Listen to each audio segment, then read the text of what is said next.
Okay, good morning everybody. Bright and early Sunday morning. Very nice to see you all. How many of you are so happy to be here in Tianjin for another installment of AMNC? All right, we're all raring to go, right? All right, welcome to our session. I know it's kind of early and it's a weekend and all, but we're going to make it worth every minute of your while. Session today is entitled, as you know by now, Tipping Digital Ubiquity. Ubiquity. Sorry about like Travis doesn't get enough press as is, right? All right. We're going to start this conversation off. You probably know what we're going to talk about. Basically, boiled down to the rise and how we're going to lose control as a human species to automation and artificial intelligence. No, I'm just kidding. I'm just scaring you to get Sunday morning going. But that is going to factor into our conversation today. We're going to be doing a TV show out of this too, but that doesn't do anything special, okay? I don't need you to act any special way. Don't need you to smile in a fake way or anything like that. We're going to have a great conversation, do some Q&A at the very end of the program. I think you know probably most of our, you should know our panelists by now already, but to get the thing, to get this on the road, we put together a video just to sort of recap what we're going to be talking about today and the people who are going to be joining us, okay? So enjoy the session. Here we go. Technologies that were once a pipe dream are now on the fast track to hit the mainstream. We now have systems that are better than human level of capability. So we'll be launching Falcon Heavy, which will be the most powerful rocket in the world by more than a factor of 2. Artificial intelligence, it's probably hard to overstate how big of an impact it's going to have on society over the next 20 years. And as the physical and virtual spaces converge, industry experts are estimating 1 trillion sensors will be linked to the internet by 2025. While the Internet of Things sector could generate an economic value of $11 trillion in the same year. With rapid technological shifts come opportunities and risks. Coming up, a discussion on navigating the new digital ecosystem and what lies ahead for the future of technology. Joining us on our panel, Travis Kalanick, co-founder and CEO of Uber. Matthew Prince, co-founder and CEO of CloudFlare. Yitzhak Peterburg, chairman of Teva Pharmaceuticals. And Leanne Kemp, founder and CEO of Everledger. This is the CNBC Debate, Tech Tipping Points, with your host, Bernie Lowe. All right, thank you very much, and thank you for being with us for this session today. We're going to be talking about some very controversial possibilities, postulates, and basically the future that lies ahead of us. We're kind of fast-forwarding, hypothetically, to the year 2025, which actually will arrive before you know it. And the question is, what kind of a world will we be facing? You've met our panelists already in the setup to our session today, so we're going to get right into it. Going to open it up to nobody in particular, anybody who has a view on this. Before we talk about what we plan to for today's session, the one thing I do want to ask you is that events that have come to pass very recently in Europe have dominated the headlines because all of a sudden the world seems to have changed, if you believe the way the media has put it. Does anybody have any thoughts? And I'm not going to commit you to it because it's not what you do for a living. It's not what you think about when building your companies. But the fact that we had what we did have happen in Britain, does that change the world in any way, shape, or form? Does it kind of change the pathway of at least the near-term future? Anybody? Matthew? I think as I got on the plane to fly to China here, all of the polls were looking like Brexit was going to remain as the UK staying in the EU. And that seemed like the sensible outcome from our perspective. We have an office in London. And so when I landed here and saw that the vote had actually gone the opposite direction and that the UK had chosen to leave the EU, it really caused a number of concerns, even as a relatively small company like ours. we do things that are incredibly hard. Our mission is to help build a better internet, and we have to find the best engineers in the world that can literally shave a fraction of a millisecond off of requests going through our network. And those great engineers don't all live necessarily within 20 miles of San Francisco or London or Singapore where we have offices. And so we have to bring them from anywhere in the world. And we chose London specifically because it was a great point from which to recruit from across all of Europe. And I worry that legally is going to get more difficult. But even more importantly, a bunch of our team got together right after the vote, and a number of them were EU citizens but not UK citizens. And the overwhelming response was that for these incredibly talented, incredibly highly compensated, skilled workers who any country in the world would be lucky to count as residents, they said for the first time, we don't feel welcome in London anymore. And I think the psychological and the sort of psychic impact of what this vote does will have lasting implications for thinking of the UK as a place that people really strive and aspire to be great engineers and great entrepreneurs. Yitzhak, how about you? How does this affect you? I think the first things that came to my mind that we like to speak a lot about disruption, and usually we connect it with technology, but apparently it could be done by politicians as well. So you have to understand that for Teva, we are 1 in every 6 prescription in the UK. So we are big. Wow. Yeah. And we are going to continue to serve the UK population. It's going to be different, and most probably it's very early to do the prediction. I'll give you an example. Everybody is looking what will happen to the pound and money. I'm not speaking about money. I'm speaking about that one of the things that pharma has problems all over the world, and part of the problem, even in times, especially in times in disruption, is to have the same regulatory authorities that help us, move between states. We, as Teva, we are all over Europe. By definition, we are more than 100 markets. So for us, it was better for the customer to have one regulatory body that will look what is right for the European customer. I hope nobody is thinking now to break this, because at the end, the one who is going to pay is the citizen and not the companies. Right. And I think we have to look on what's happening now. We are trying to digest. I'm not so much worried on the financial implication of it. We are going to look, and we know how to cope with this situation. Right.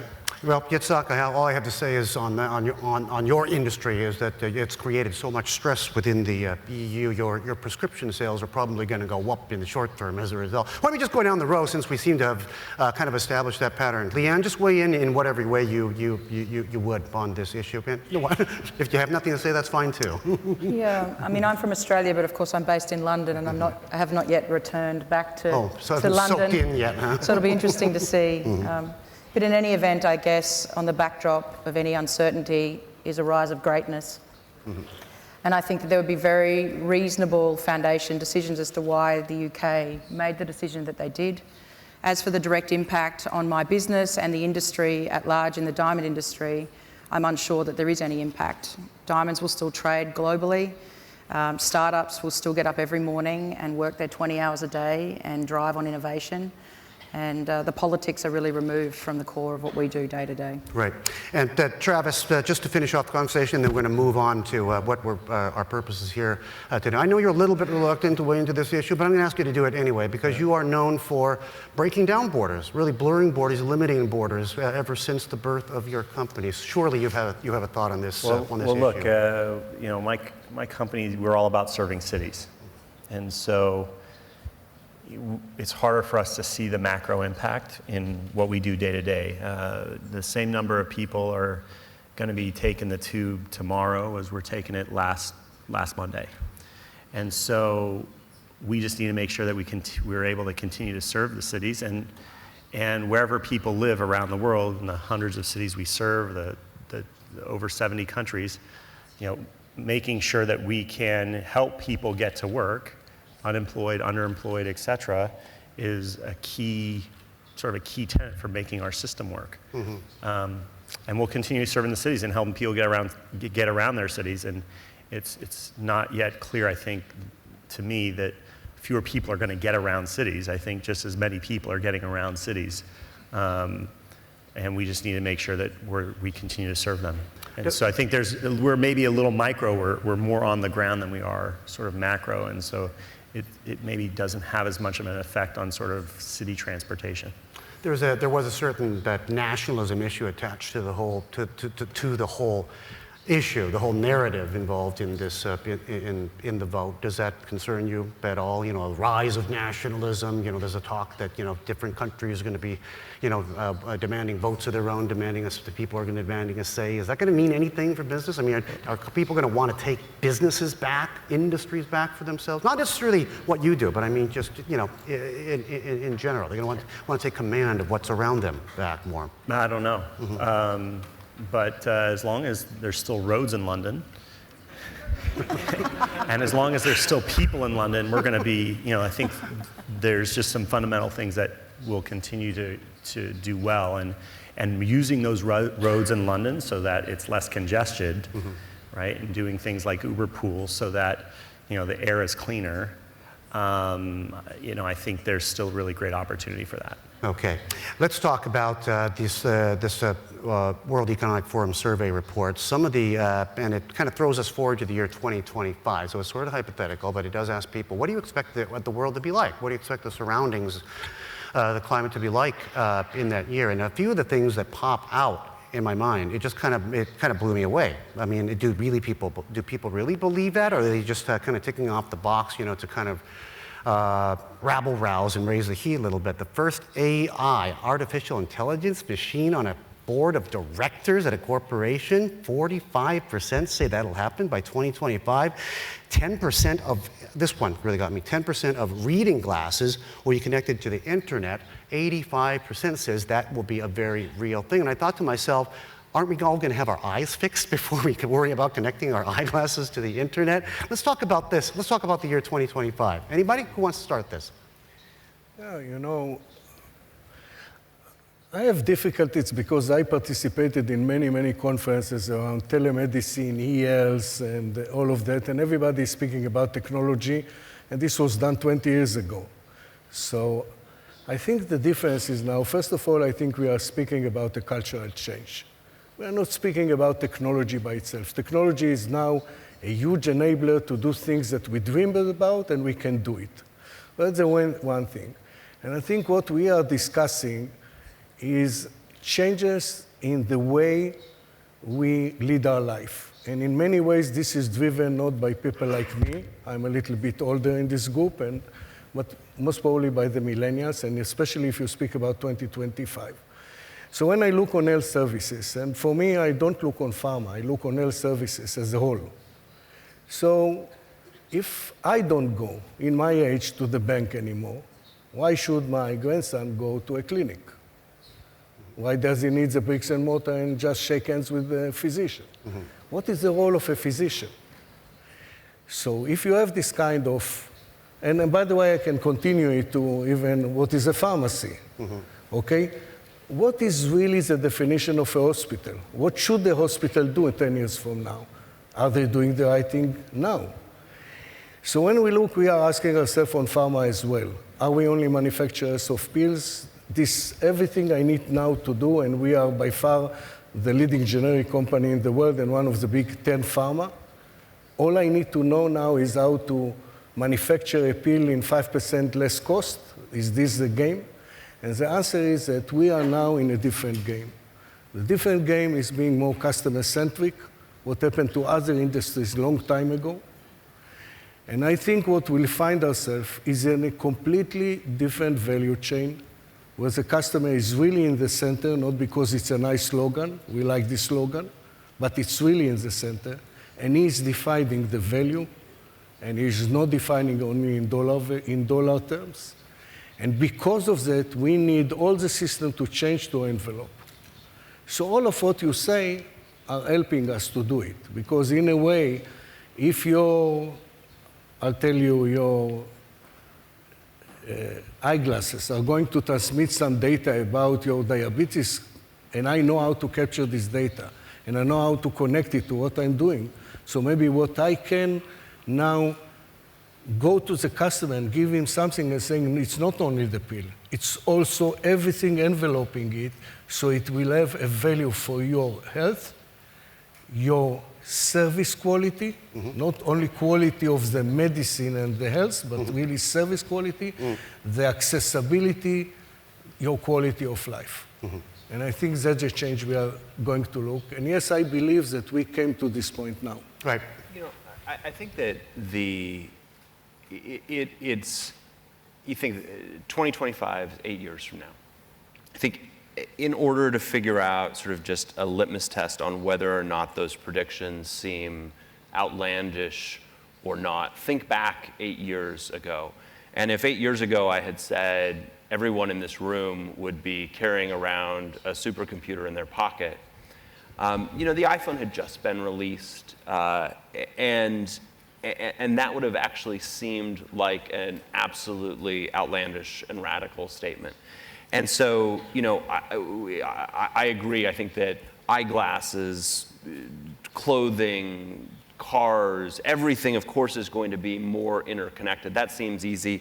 Whether or not our legal systems are willing to adapt and adjust to tolerate something like artificial intelligence on a board of directors, that seems probably less likely because, again, those are much more rigid, hard to adapt systems. But of course, we're going to get more connected. Of course, software is going to be in more parts of the world. Of course, networks are going to be increasingly important.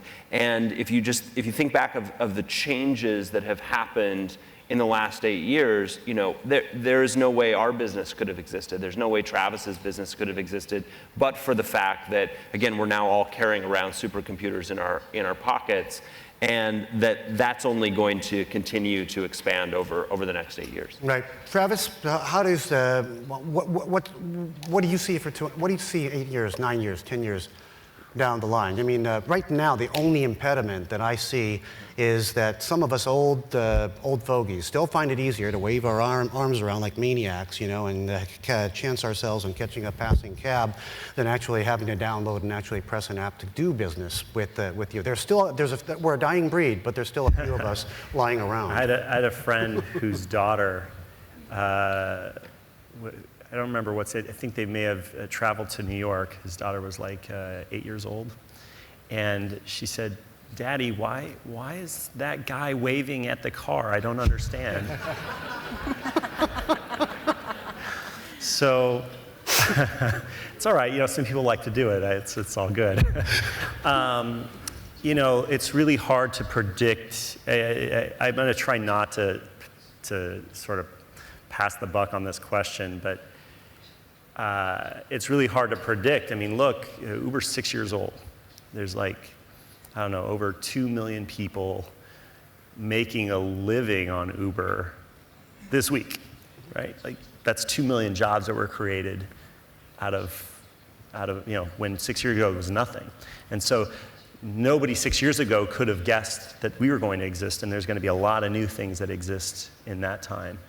But I agree with maybe even some of the comments in that original video, is that the computational power is getting to a place where some previously very difficult or impossible problems to solve can now get solved by machines.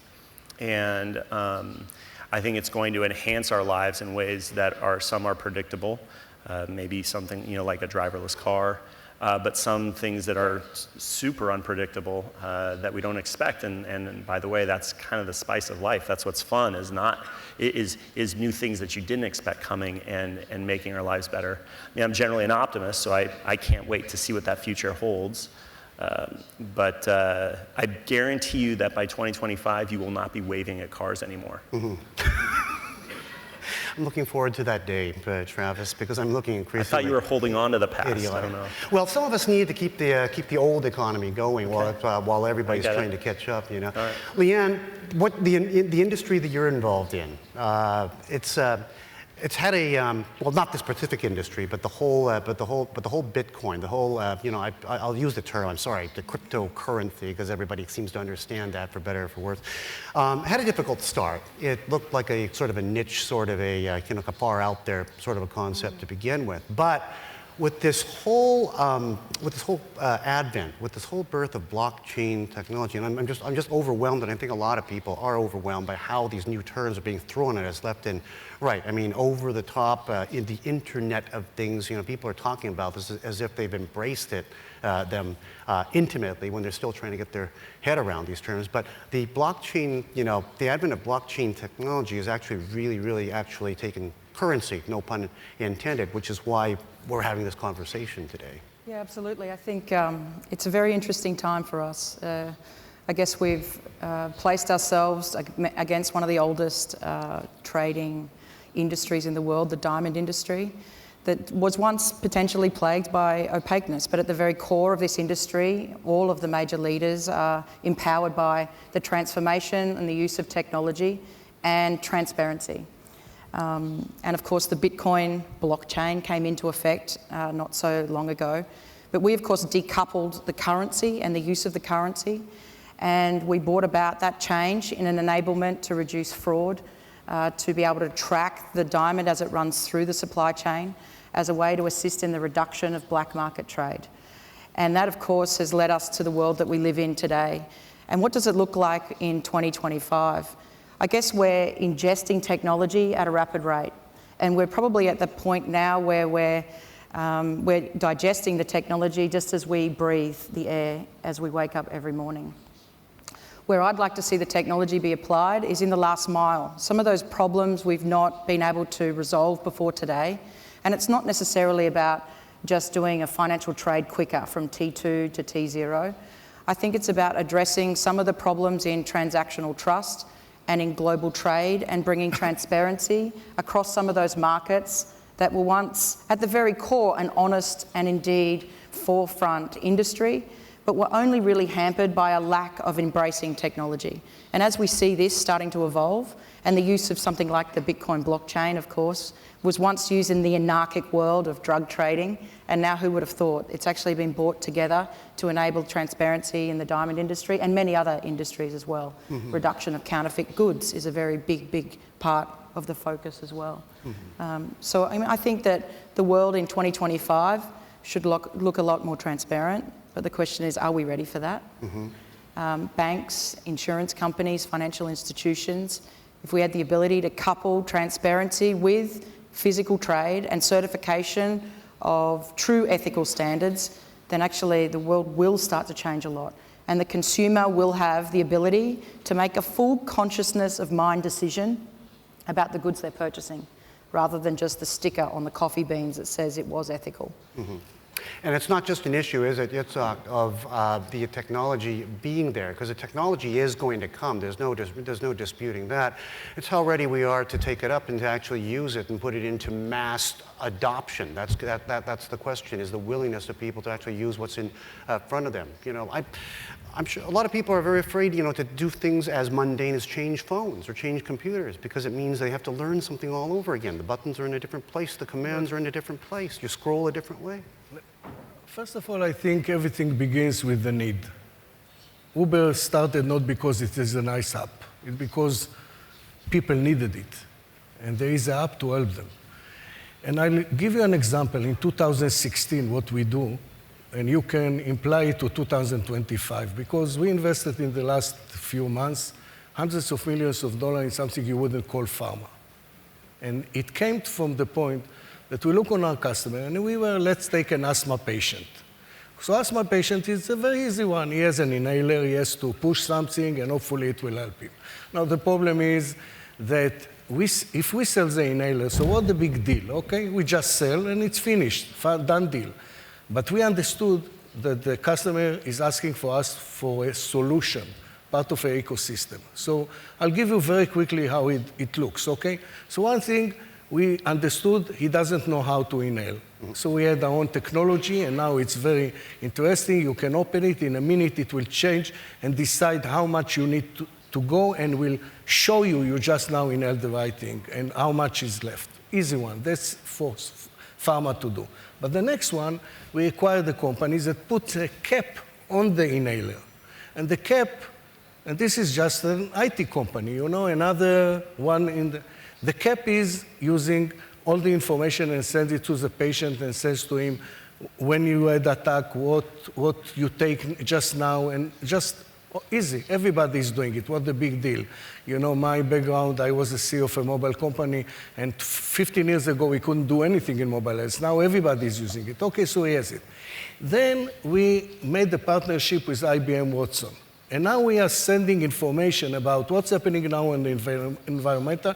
Think about if I'm now in Tianjin, and I know now what is the weather in Tianjin, what are the allergens around, what are similar patients like me are moving, using all this big data, and we think we can come to a point to predict an asthma attack in 2 hours from now. What would you pay for something like this if I can tell you 2 hours from now? Now let's continue. Now it's 2 o'clock in the morning, and we are pharma. And you need to ask somebody. So we invested in a virtual e-visits company. So you are now able to speak with a physician 2 a.m. And I can continue it because we are now investing in a company that do transplants of 100 cells. I can put 100 different drugs because you are not able to cope with your situation with multi-drugs. And I can tell them from outside, open cell number 17 now or tomorrow, and we are playing with 3D printers. It seems like playing, but think about that you won't need even to say personalized medicine because by definition in 2025, everything will be personalized. This will be part of your life. Because the question, why do you take a pill of 100 milligram? You are a man, she is a woman. Maybe she needs 60.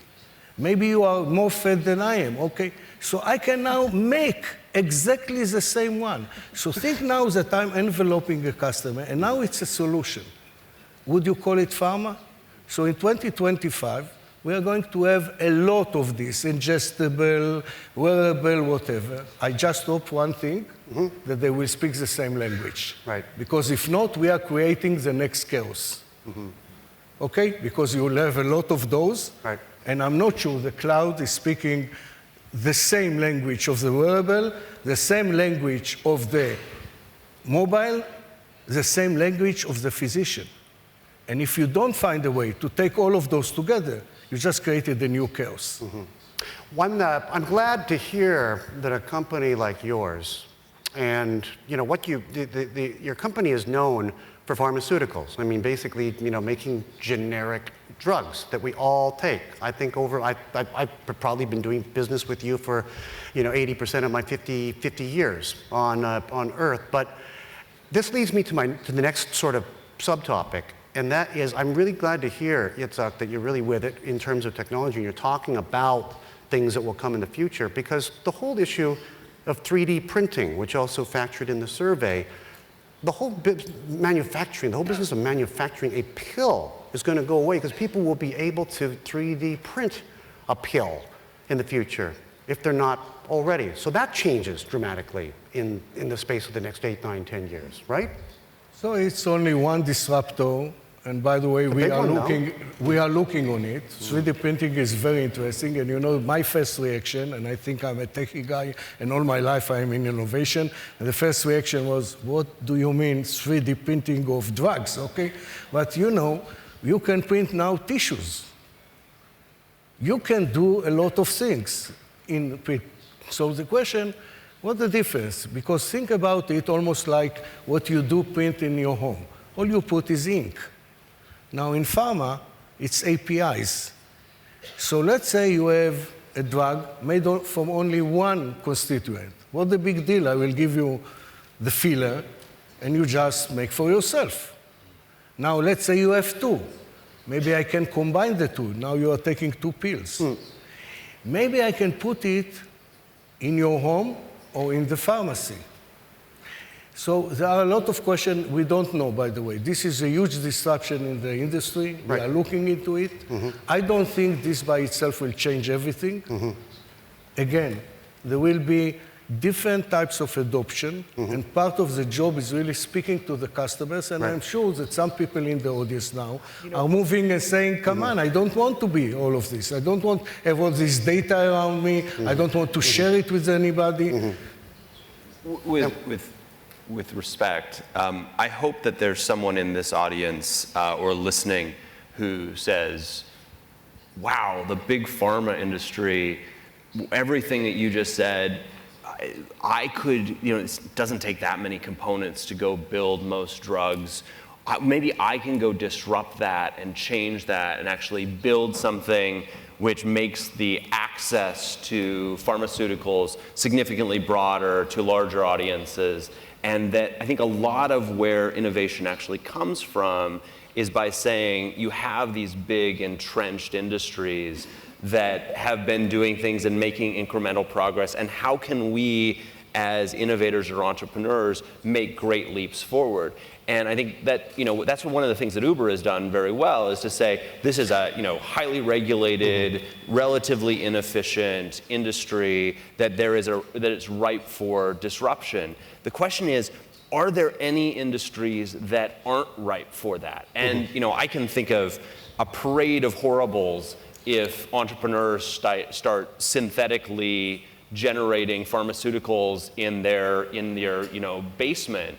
And I'm sure that you're going to tell me all the reasons why that's a bad idea. And yet, I hope that what we're doing is we're going to figure out ways that we can actually be innovative, that we can increase, that we can actually break down the sort of monopoly control that we have over the production of things, some of these industries that are highly regulated, and we can find the places where regulation makes sense, consumer safety makes sense, but that we're going to push the ball forward and continue to actually allow an expansion of markets over time, because that's where innovation comes from. You worry about, Matthew, you worry about a lot of horribles, and you did the example of people printing drugs in their basement. Some people actually are doing that already. People have been doing that for generations, not necessarily 3D printing. Leanne and Travis, you don't worry, you don't lose any sleep over this issue, do you? You can't 3D print an Uber driver yet, can you? No. Okay, good. So this is not an issue for you. No, but maybe cars will be 3D printed. I don't know. Maybe. I mean, Well, they're going to drive themselves before they get 3D printed. There could be a business in making 3D printers. Okay. Is that, what? Is that well, I mean, if you're worried about what the something? 3D printers make, then just make the 3D printer. Right. Do you have some horrible dream about what 3D printers will do? No. No. No. Okay. You got enough headaches of your own just dealing with regulators. Got a lot of stuff going on. You can print diamonds, though. Synthetic 3 days. Did you know you can create love in 3 days with a huge man-made press and a piece of carbon? Certainly. Did you know that? Certainly, yeah. Synthetic diamonds is one of the wake-up points of our industry, most definitely in the last number of years, as we've seen it run to gem quality standards. But I'll double back on this. I'm quite concerned. I mean, I think that there's an element of, I think there's some good things that should not be disrupted, and they should stay highly regulated. The ability to print drugs in my own basement to serve, maybe my child's asthmatic. I don't know. I'm quite nervous about the ingestion of that as an idea. But that's again, I think at the end, it's a question: why big incumbents? Okay, I am a big. Excuse me to say it, old. We are more than 100 years. We are just now acquiring a huge company, so I don't know how many employees I have. Until yesterday, it was 45,000, 60 factories. And still we played in this game. You know why? Because first of all, saying highly regulated is not a barrier anymore, okay? By the way, governments are the last one to change, and what we speak about won't be able even to change and do the disruption without them changing regulation and all of that. For me, the question is not what Pfizer is doing and what Novartis. Those are my competitors. For me, it's Uber. I'm sure now there is one here in the audience, and I met some people that are now thinking how to disrupt the model, and it's very easy to disrupt. Don't tell anybody, okay? So anyway, I can find a way, and we are speaking about adoption, to let you feel more easy if you have a 3D printer, okay? Because that doesn't mean you buy your APIs wherever you want. It doesn't mean you by yourself make the computation and decide now you want to have 55 milligrams instead of 70. There are solutions to that. Would it be part of the value chain? I'm sure. I'm sure. Like it would be ingestible, because one of the problems we have now, we have a drug. I give you a prescription. 50% of the people don't even take the prescription. They don't buy the drug. Another part of them never swallow it. Now, what kind of health service is it? I'm a physician by training. If I don't know even if you took the drug, when did you take it? Did you take it in the right way? Is it the right thing for your weight? So if you don't solve all of it, you cannot do anything. But technology can't solve all of those problems. But that's okay. This is 2025. Let's go and solve it. No, it's not a problem now. I'm talking about problems down the line. Some of us we don't have to deal with it, But right?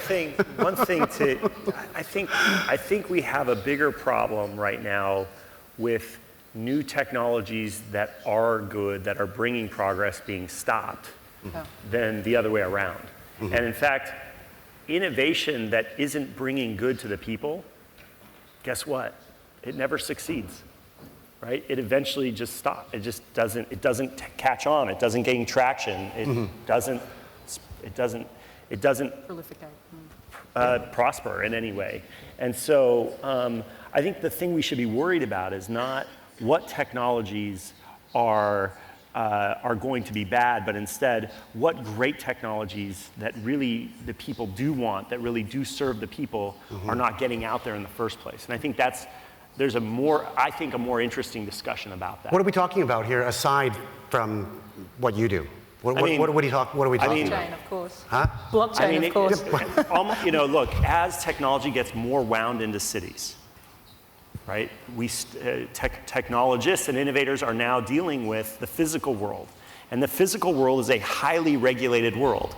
Many of those rules are designed to protect the existing players. Yeah. Those protections keep new, amazing innovation from the hands of the people. Right. They're designed that way. And I like to say that the old rules that we have today, they were once the new and controversial rules. But they have a right and a privilege to become old rules and get replaced by the new rules, as long as those new rules bend towards the people and towards progress. And we need to think about how do we write that new set of fresh rules that are fresh ink on paper that do bend towards people and towards progress, instead of holding on to the old rules that are not serving the people. It needs to benefit the bulk of the people, though, the majority of the people. Not a minority, not a niche, not a distinct minority of the people. It depends on what the thing is, but I generally agree with that. I mean, if it's a great technology and everybody knows it, but 95% of the community is not ready for it, it's disrupted to the point where they're dysfunctional, then that's not a good thing. But what does that mean, not ready for it? Well, they need some time to catch up. They're not unwilling, but they need to become Uber drivers. They need to be polite. They need to be on time, and they need to be able to actually use an app and not just look at crazy old people. But my point is that the people aren't ready, then it doesn't take off in the first place. Yeah, and more. I mean, if we were sitting on this panel 8 years ago, and someone had said that 8 years from now we'd be willfully getting in random strangers' cars to go take a ride to a random stranger's house that we would then sleep in, we would have all gone, that's insane.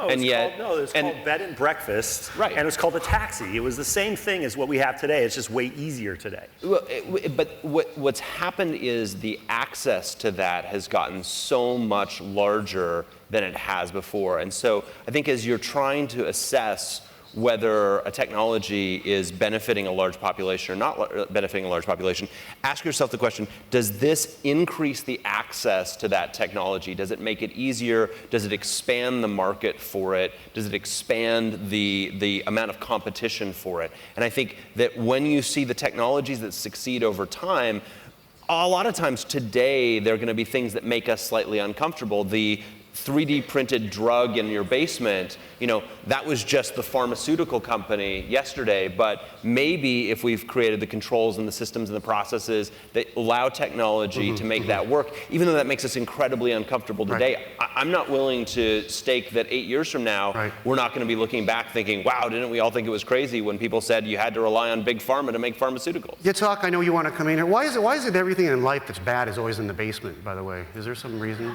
for that? It's always in the basement. Great things came out of people's basements and garages, Silicon Valley, 80% of the great things in the world nowadays came out of their parents' garage. Let's not knock garages and basements anymore, all right? I want in a way to react to what you were speaking before and then to that. Again, sometimes we love technology for the technology. And by the way, we interpret is, did anybody made an exit and made a couple of hundreds of millions of billions? So most probably, this is the right solution. So I'm looking on apps. You know how many health apps are around? Like 500 million, I think now, okay? It's unbelievable, the numbers, okay? And I think I exaggerated. I think it's more like 500,000. But 36 of them, 36 out of 500,000, account for about more than 50% of all the downloads. Most of those apps cannot survive by themselves, even if they were sold for 1 million or 1 billion, okay? They cannot survive when you look. 90 days after it, 90% stop using them.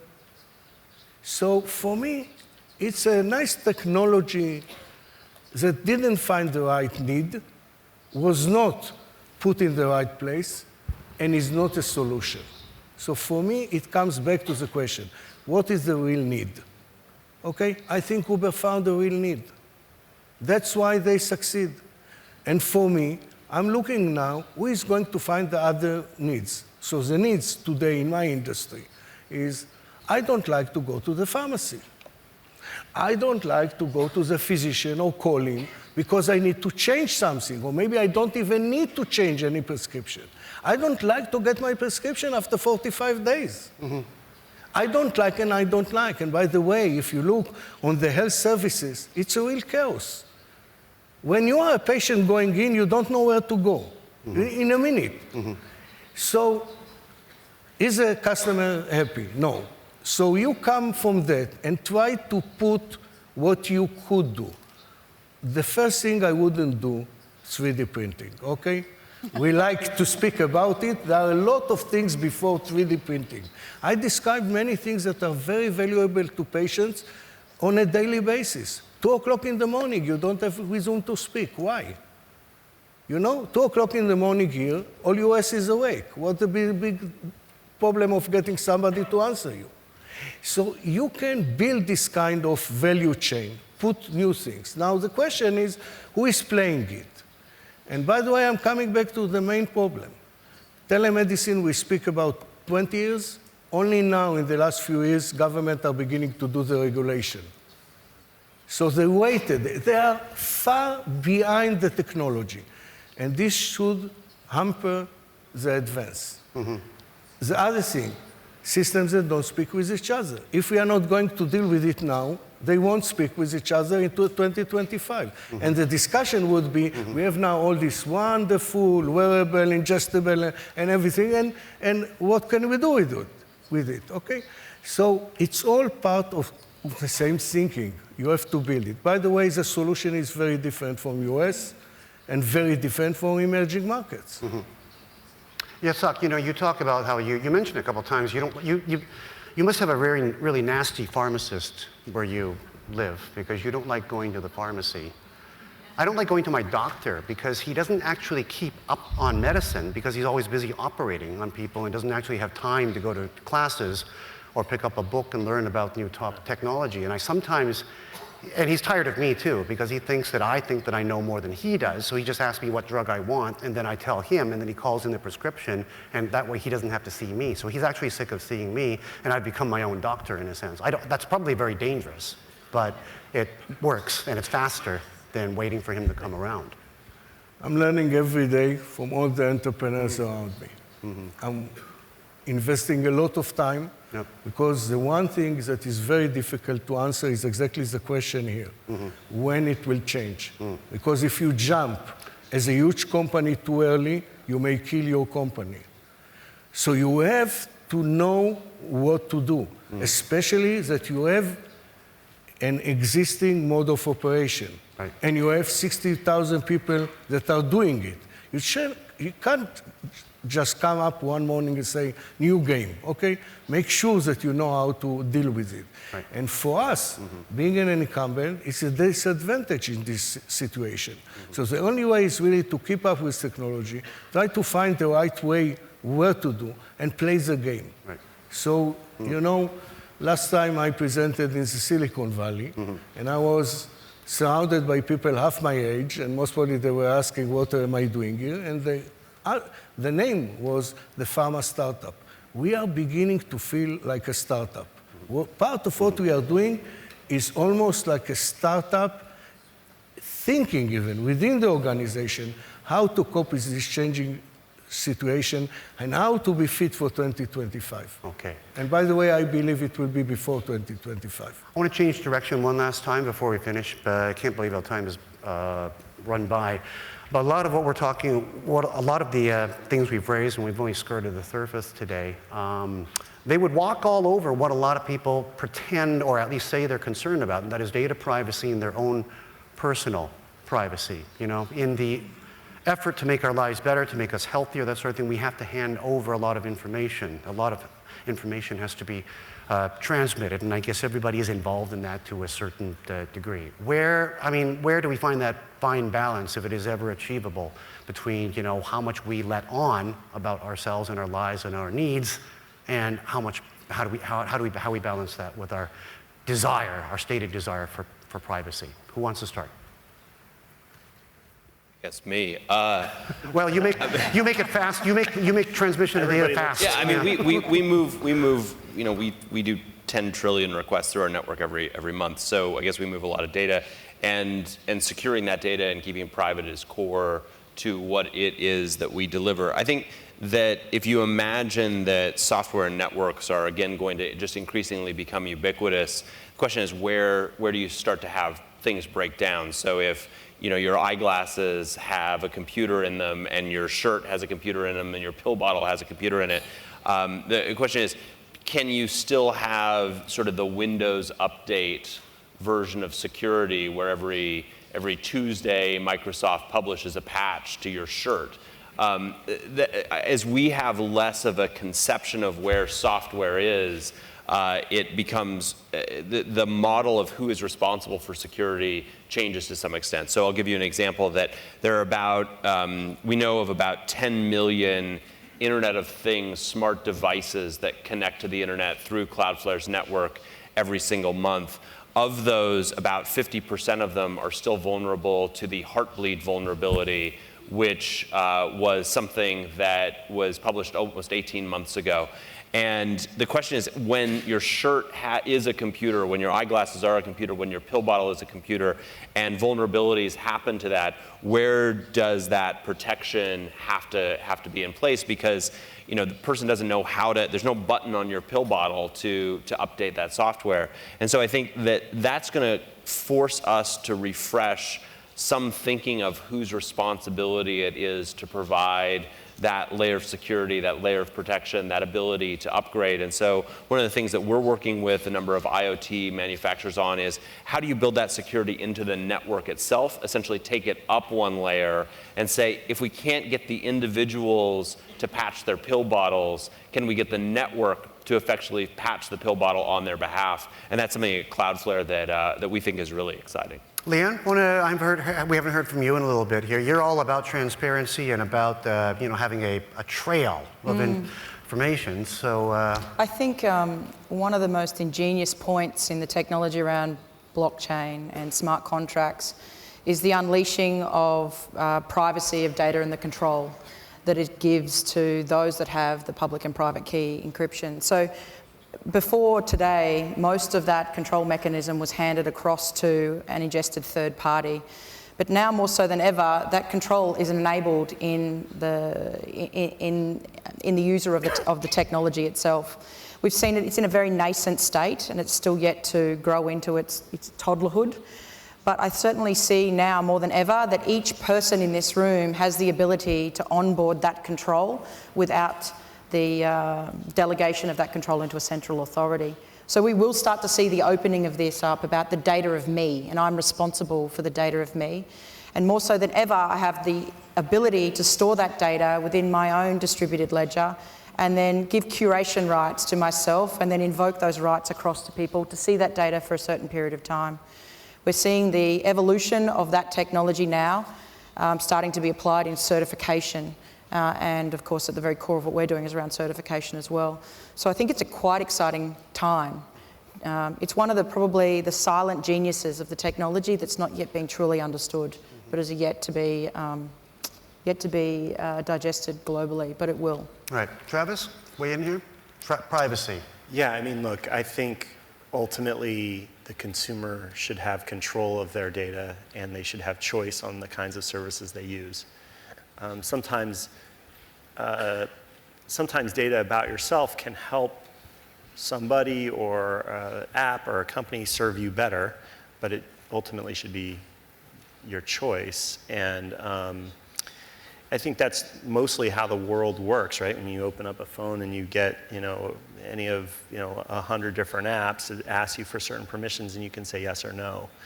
But it's paramount for companies that are serving consumers to protect that data, and maybe even give them ways to find ways for them to move on, like whether they delete an account and then all the data goes away or things like this. These are controls that I think are very consumer friendly, and I believe consumer friendly controls like that ultimately win the day. Okay, Yitzhak, last word. Yeah, I'm thinking about, I think that the definition of privacy is going to change.